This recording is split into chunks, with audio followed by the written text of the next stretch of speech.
বরিশাল জেলার হিজলা উপজেলার যে ৯টি ইউনিয়ন রয়েছে এবং সেই ইউনিয়নের যেই ওয়ার্ডগুলো রয়েছে সেই ওয়ার্ডবাসী কিন্তু আজকে এই হিজলার ঠিক কোলগেসা যে মেঘনা নদী সেই মেঘনার করাল গ্রাস থেকে বাঁচার লক্ষ্যে এক মানববন্ধনে অংশগ্রহণ করেছে এবং এই মানববন্ধন থেকে তারা জোর দাবি জানিয়েছেন তাদের হিজলার এই যে করাল গ্রাস থেকে যেন তারা রক্ষা পায় এর লক্ষ্যে ইতিমধ্যে এই রাষ্ট্রযন্ত্রের কাছে বিভিন্ন দাবি দেওয়া তুলেছেন। তবে হিজলাবাসী কিন্তু আজকে এই যে মানববন্ধন করছে এই গোটা মানববন্ধনে কিন্তু হিজলার বিভিন্ন উপজেলার থেকে আগত বিভিন্ন নেতৃবৃন্দ এবং সাধারণ মানুষ তারা কিন্তু এখানে অংশগ্রহণ করেছে এবং তাদের একটি দাবি যে এই থেকে ওপারই কিন্তু চাঁদপুর, অর্থাৎ এখান থেকে মাত্র 25 মিনিটের পথ স্পিড বোর্ডে চাঁদপুর।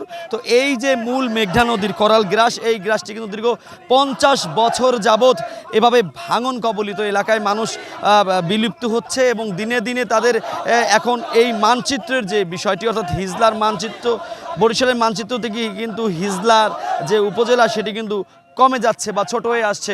এর লক্ষ্যেই কিন্তু তারা এই দাবি দেওয়া তুলেছে এবং তারা কিন্তু এর আগে অনেক ধরনের আন্দোলন করেছে এবং সেই আন্দোলনের ফলশ্রুতিতে তারা এখানের কিছু অংশ জিও ব্যাগ ফেলানোর চেষ্টা করেছে এবং জিও ব্যাগ তারা পেলেও সেটি পরিপূর্ণতা আসলে তারা আসেনি, এমনটি আসলে মূলত তাদের দাবি। এবং এই যে গোটা মানববন্ধনের যে হিস্টোরিক্যাল যদি আমরা বলতে যাই গত 50 বছর যাবৎ যে ভাঙন কবলিত এলাকা দীর্ঘ সময় বিভিন্ন জনপ্রতিনিধি এসছে এখানে, বিভিন্ন উপদেষ্টা কমিটির সদস্যও কিন্তু এই অঞ্চলে তাদের বাড়ি ছিল, কিন্তু আসলে তারা এখন পর্যন্ত কোনো সুষ্ঠু সমাধান না পাওয়ায় বিক্ষুব্ধ জনতা আজ মেঘনার তীরবর্তী এলাকায় আজকে এই মানববন্ধনে অংশগ্রহণ করেছে। তারা বলছেন যে খুব দ্রুত সময় যদি তাদের এই ভাঙন কবলিত এলাকা গঠিত না হয় তাহলে খুব অল্প সময়ের মধ্যেই বাকি যে ইউনিয়নগুলো রয়েছে সেগুলো নদীগর্ভে বিলীন হবে। একটু কথা বলবো যারা মানববন্ধন করতে এসছে, আসলে আপনাদের দাবিটা কি আজকে? আমাদের দাবি এই নদীতে আমাদের বাপদাদার বিড়াবাড়ি অনেক সময় নিয়ে গেছে, আরও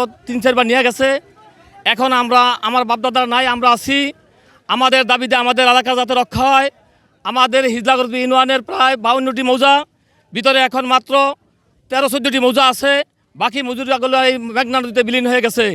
আমরা আশা করি মাননীয় প্রতিমন্ত্রী নৌ ও সড়ক মন্ত্রীর কাছে আমরা আবেদন করব যে আমাদের এই নদী ভাঙ্গন যাতে রক্ষা হয়, এই জোর দাবি আমরা বাংলাদেশ জাতীয়তাবাদী দলের থেকে আমরা দাবি করছি। আচ্ছা, ধন্যবাদ আপনাকে। আসলে ওনাদের এই অঞ্চলটির যিনি বরিশাল 4 সংসদীয় আসনের এমপি রয়েছেন তিনি কিন্তু রাজীব হাসান নৌ প্রতিমন্ত্রী, তার কাছে কিন্তু জোর দাবি জানিয়েছিলেন এর আগেই, কিন্তু তিনি বারবারই বলেছেন যে আসলে যখন বাজেট পরিক্রমা হবে তখনই আসলে তিনি এই কার্যক্রম করতে পারবে। তবে হিজলাবাসীর এখন একটি প্রাণের দাবি, সেটি হচ্ছে এই নদী বাঁধ। এটি যদি বাঁধ না দেওয়া হয় তাহলে দিনে দিনে যেমন স্কুল কলেজ মাদ্রাসা বিলীন হচ্ছে ঠিক তাদের বসতি ভিটা যাচ্ছে, ঠিক তারাও কিন্তু একদিন বানের জলে আসলে ভেসে যাবে, এমনটি আসলে তারা প্রত্যয় ব্যক্ত করেছেন। আমরা কথা শুনবো একজন মানববন্ধন করতে আসা আরেকজনের, যে ভাই আসলে আপনাদের আজকের যে দাবিটা মূলত সেই দাবিটা কত দিনের এবং কত ঘরবাড়ি বিলীন হয়েছে এই নদীর মধ্যে ভাই?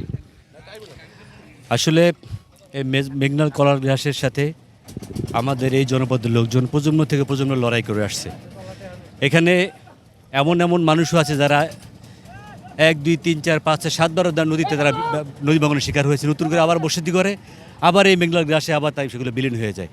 আমরা দেখেছি বিভিন্ন সময়ে এই নদীর কারণে আমরা হিজলার এই যে জনপদটা ভৌগোলিকভাবে হিজলা এই বরিশাল জেলার সবচেয়ে বড় উপজেলা, কিন্তু আসলে এই নদীর কারণে আমাদের কিছুই নেই, আমাদের কোনো স্থায়ী অবকাঠামো হতে পারে না। এই নদী মাখার কারণে একের পর এক ভেঙে যাচ্ছে আমাদের স্বপ্নগুলো।